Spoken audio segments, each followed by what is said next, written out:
Okay, so this is part 3 of the Herald 250 DIY custom build. Last time we went over everything that we've done and the wheels and the exhaust wrap and blacking stuff out, the lights and the speedo.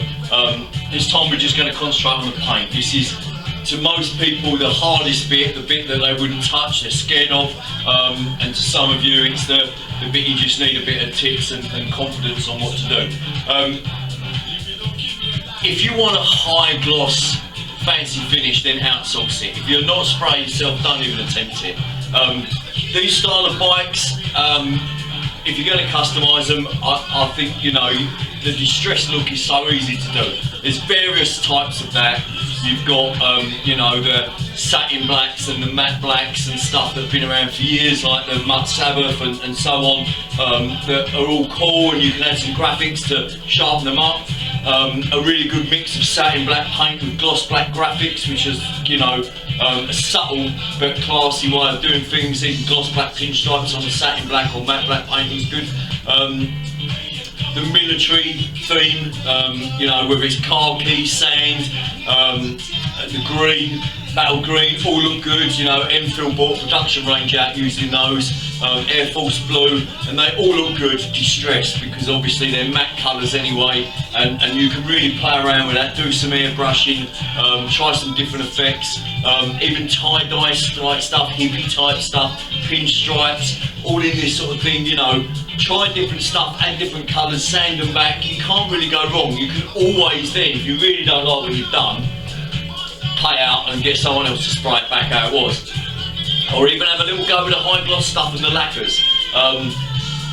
For these purposes, the guy wanted to go back to the sort of army matte black, matte green look, which I think goes well with this style of bike, like a military dispatch rider type bike. I've done a few like this, and I think they really go well with these little 250s. So the side pods, there's only 3 painted parts on these bikes that we change colours on. We're leaving the mud guards. So you've got the side pods literally flattened off, got rid of the lacquer on it, got it back to a nice keyed flat surface of the original paint, which is quite a bright green, like a frog green. Best way to describe it, shitty green. And then we put this military paint on, which is ultra matte green. Okay, that's what it's called, ultra matte army green. We put a couple of coats of this on, doesn't need a lot. Flatten all that off so we get rid of all the high points, so it's all nice and smooth because it's right rough when you paint it. And then a matte lacquer over the top. Couple of coats of matte lacquer just to protect it from the grime and the chemicals when you wash your bike, and it's done. Popped on, back on, no problem at all. That one's on now. We come over to the tank. The tank's a little bit more special. I wanted to do a little bit more airbrush work and some effects on the tank to make it look really detailed close up rather than just looking good from a distance. So again, the same thing as well. We went straight in and took out the lacquer. Now this particular tank had the very early Herald logos on, which is just HMC. The letters in a disgusting, I don't know, flake star thing, really sticky, and they were under the lacquer, so the lacquer had to be taken off the top to get to the edge of the sticker. Then you use like a heat gun, a bit like hair dry is perfect for this. You don't get it too close, it will burn your paintwork. If you can get your fingers underneath and not burn your nails, then you know you're near enough. If you're closer than that and your nails start burning, you're too close. So you keep that going, you get it all nice and hot, and then you peel that off. It will leave glue. Yeah, the glue is really hard to get off. You can use white spirit, terps, brake cleaner, all different washing up liquid. People will tell you all different things. None of them will work really well, and it'll look like it's all gone, and then when you finish paint, you'll see it back underneath. It's really, really hard to remove that residue. It's like permanently marks under the tank. So there's a couple of things you can do. There is a trade product, okay? It's called bug and tar remover, or grime and tar remover. Euro Express, most car parts will sell it in big tubs. You can get it in smaller tubs. It's that stuff. Now what you need to do is get a cloth, a clean cloth, and soak that cloth in it, and then lay that cloth over that glue overnight. Yeah, rub it on, give it a good old rub around on it, pour more on the cloth, rub the cloth around more, and then leave that that cloth soaking on that glue overnight. Or all day, whatever you want to do while you're at work and then you're coming from work that night, and you should be able to start peeling that glue off. Depending on the glue manufacturer and the type of glue it is, it will end up being a couple of different things. Sometimes it goes dry like powder, and you have to scrape it off with your nail, the weirdest shit. Sometimes it goes like fucking semen, and it's all sticky and like wallpaper paste in your fingers. It all depends, but you need to get all that off. And then once you think you've got it off, do it again. Get that, you know, do the cloth again and more, and then get sandpaper and sand it back off, you know. 1,000 grit, 1,500 grit, maybe 800 grit, something like that. You don't want to damage too much into the paint, because obviously you've got to build that back up afterwards. You'll notice every level with a matte colour, you'll see every dimple in that paint, so you really don't want to make too much work for yourself. That's probably the hardest bit of this, is getting rid of that glue, believe it or not.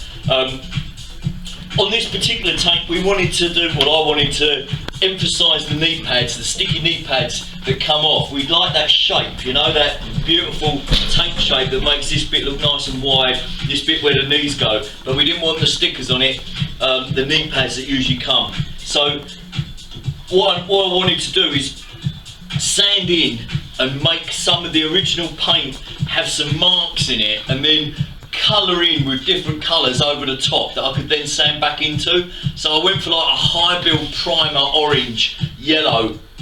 If you look in the shops, you'll know what I'm talking about. It's a very, very matte looking colour. But a high build primer finds its own level, yes? It actually has got some depth and some thickness to it, and you put that on, and it's really like one of the base colours that would be in a green anyway, so it looks natural that it should be there, like that yellow.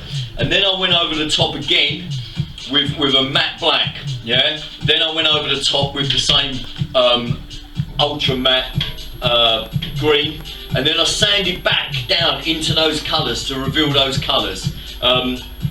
So if you look here, I don't know if you can get in that closely, but I put like a detailed almost chip in there, and then sanded back into that chip, and then started revealing the black, and then started revealing the yellow, and same on this side of the tank. So this detail is intentional, so it adds some interest. It looks like a bit of a war room, a scar, battle scar. And then literally flatten it all off, matte lacquer, and then when the matte lacquer's dry, put it under a heat lamp that we mentioned in video 2, or a nice hot sunny day. Doesn't matter, you get a few bugs in it, doesn't fucking matter. You're going to flatten it all off. So 2,500 paper, big bucket of clean water, and you flatten it all off. You keep flattening it off until you get rid of every little ripple in there and it all looks good again. It should dry nice and matte, clean it all off, job's done. It's that fucking simple. If you're going to put graphics on, put the graphics on before you put the lacquer on.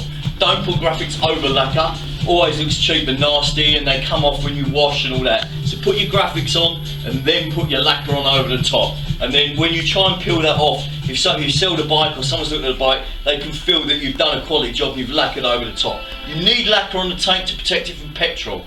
Okay? If you put the paint on and you don't lacquer it, next time you fill up with petrol, it will blister and start ruining your paint, no matter how good a job you've done. So you'll need a lacquer just to give it some petrol resistance, and that's about it. Then the tank goes back on, bow it all back up, and then you're in a position to start assembling the rest of the bike. And that's about it really for part 3. Any questions, any comments, you put in the comments below, and then I can deal with. Don't forget to like and subscribe. I hope you like what we're doing and where the direction this bike's going. In the next video you'll see full assembly, and hopefully you'll like the style and give you some success on doing it yourself. Okay, like and subscribe. It's John Rooster out.